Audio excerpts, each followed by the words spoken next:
Bonjour à tous, donc nous nous retrouvons aujourd'hui vendredi 27 mars pour la correction des exercices que j'ai donnés hier à faire pour aujourd'hui sur le produit scalaire. Voilà, donc il fallait calculer, enfin non pas calculer mais mesurer plutôt des produits scalaires de vecteurs à partir de la méthode projection que l'on a vu ensemble hier.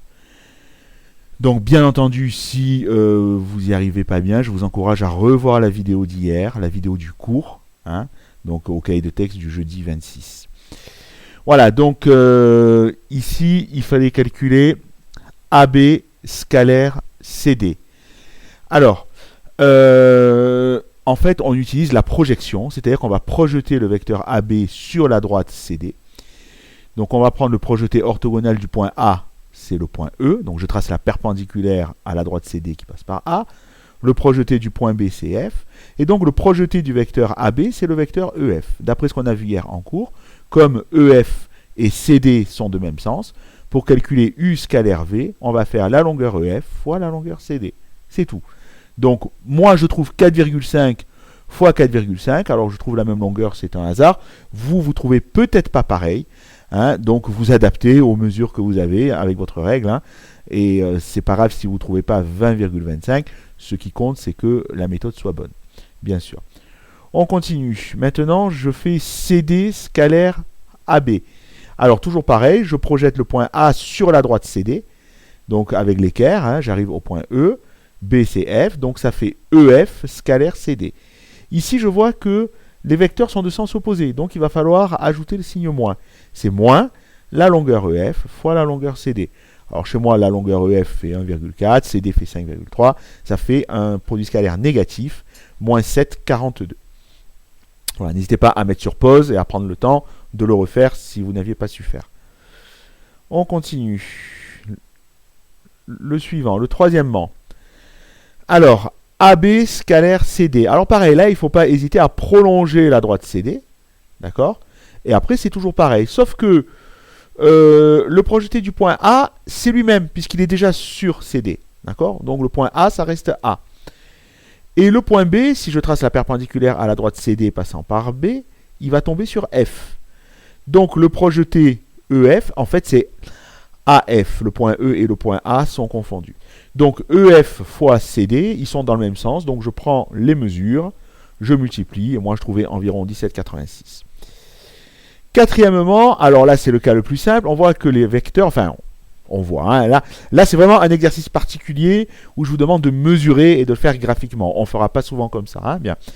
Donc les vecteurs sont orthogonaux ici, les directions sont orthogonales, donc le produit scalaire de U par V, il va faire 0.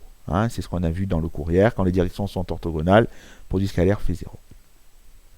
Enfin, le numéro 5, et c'est le dernier.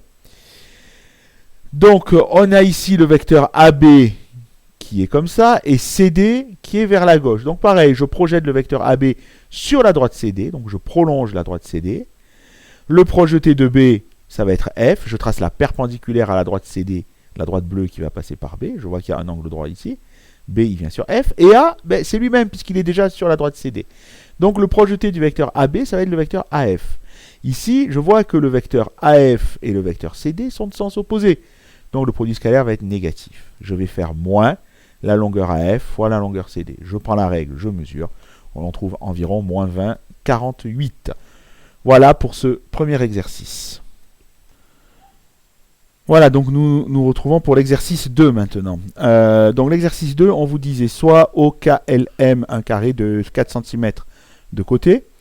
Donc je l'ai dessiné ici, OKLM, j'ai codé les 4 côtés de même longueur, et OMT, un triangle équilatéral construit à l'extérieur. Donc j'avais déjà OM, pour avoir le sommet T, je vous rappelle, avec le compas, on fait le cercle de centre M qui passe par O, on fait le cercle de centre O qui passe par M, et l'intersection des deux, c'est le point T. Et là, on est sûr d'avoir un triangle équilatéral, 3 côtés de même longueur.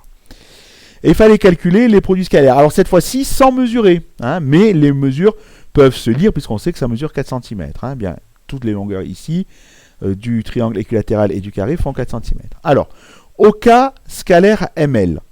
Alors là, c'est très simple parce que c'est un carré, donc OK et ML sont collinéaires, ils sont parallèles. Donc je vois bien que si je projette le point M, j'arrive sur O. Alors je projette je vais le faire dans l'ordre. Hein. Je fais OK scalaire ML. Donc je vais projeter le point O sur la droite ML. Donc le point O, il vient sur M, et le point K, il vient sur L. Ça veut dire que c'est ML scalaire ML. Je peux remplacer OK par ML. Donc ML scalaire ML, ils sont dans le même sens. ML fois ML, comme ML ça fait 4, 4 fois 4, 16. Ensuite, MK scalaire ML. Alors, MK scalaire ML. Là, pareil, je vais projeter le vecteur MK sur la droite ML.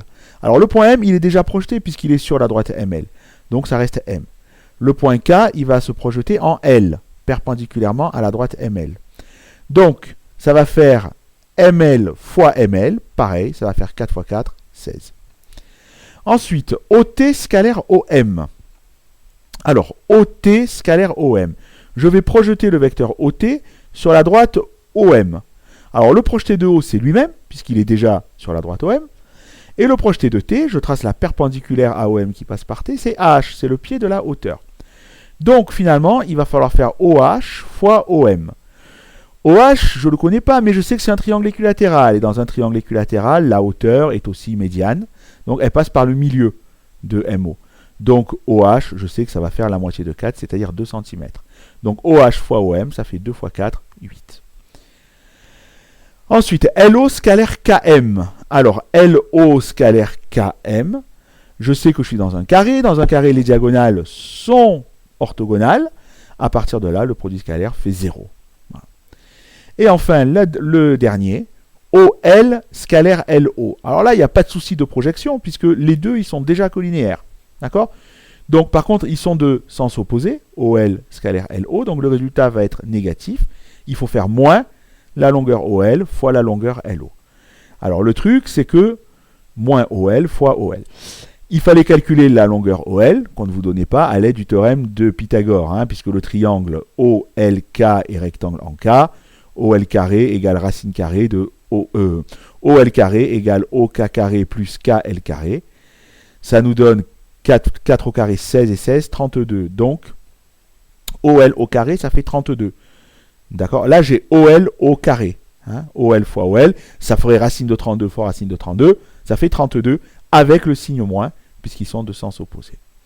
Voilà, donc n'hésitez pas à prendre le temps, à mettre sur pause, à refaire, à tracer, à prolonger les droites, à faire les projections. Entraînez-vous, parce qu'il n'y a que comme ça que vous réussirez à le faire après de tête. Voilà. On se retrouve pour le cours, la suite du cours sur le produit scalaire.